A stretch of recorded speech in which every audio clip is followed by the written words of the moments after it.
کہ گھر میں ابو بکر بھی نہیں ہے، محمد مصطفیٰ نہیں ہے، اور بھاگتا ہوا حضرت ابو بکر صدیق کے گھر گیا رضی اللہ عنہ، دروازہ کھٹکھٹایا، دروازہ کھٹکھٹایا تو بیٹی باہر نکل گئی۔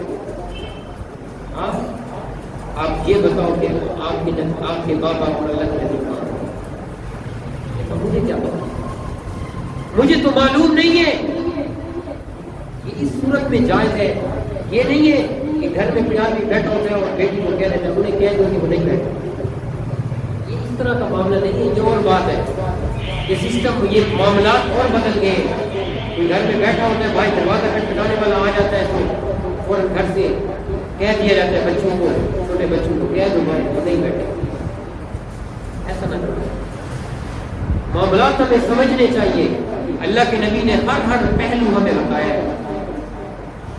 خیر، وہ جب ابو جہل پہنچا اس نے حضرت اسما کو بلایا، کہا بتاؤ کہاں گئے تمہارے بابا؟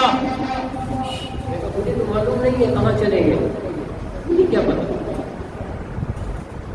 اس نے زور سے تماچا مارا، زور سے ایسے تھپڑ ماری، ایک بالی یہاں سے ٹوٹی اور نیچے گئی، وہ سرخ ہو گیا۔ آپ بتاتی ہو یا اور معلوم؟ میں جان تو قربان کر سکتی ہوں اللہ کے نبی پہ، لیکن یہ نہیں بتا سکتی ہوں کہ کہاں چلے۔ یہ ہے عشق، یہ ہے محبت، ہم دعوے کرتے ہیں۔ خیر جب یہ کام کیا تو نہیں مانی، اس نے کہا جو